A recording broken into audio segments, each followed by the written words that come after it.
শিল্প খাত ও ক্যাপটিভে গ্যাসের দাম ৩৩% বাড়িয়ে নতুন দাম ঘোষণা করেছে বাংলাদেশ এনার্জি রেগুলেটরি কমিশন।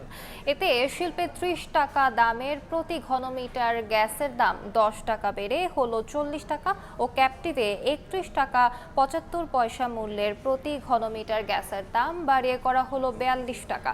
বিকেলে এনার্জি রেগুলেটরি কমিশনের কার্যালয়ে দাম ঘোষণা করে কমিশন চেয়ারম্যান জালাল আহমেদ বলেন, আমদানি করা গ্যাস দিয়ে চাহিদা মেটানো হয়, তাই ৩৩% যথেষ্ট না। তবে যতটুকু না বাড়ালেই নয়, সে বিবেচনায় ঘনমিটারে ১০ টাকা বাড়ানো হয়েছে। নতুন দাম অনুযায়ী চলমান শিল্প গ্রাহকদের জন্য অনুমোদিত লোডের ৫০% বেশি ব্যবহার করলেই ঘনমিটারে ১০ টাকা বেশি গুনতে হবে।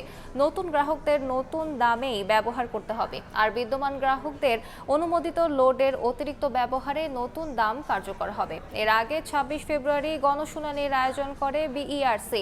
শুনানিতে প্রতি ঘনমিটার ৭৫.৭২ টাকা করার প্রস্তাব দেয় পেট্রোবাংলা। শিল্পে যেখানে ৩০ টাকা বর্তমান রেট, সেখানে পেট্রোবাংলা অথবা তার বিতরণ কোম্পানিগুলো প্রস্তাব করেছিল ৭৫ টাকা ৭২ পয়সা বা ৭৫.৭২ টাকা, এবং যেখানে ক্যাপটিভ বিদ্যুতের জন্য ৩১ টাকা ৫০ পয়সা, সেখানে প্রস্তাব করেছিল তারা ৭৫.৭২ টাকা।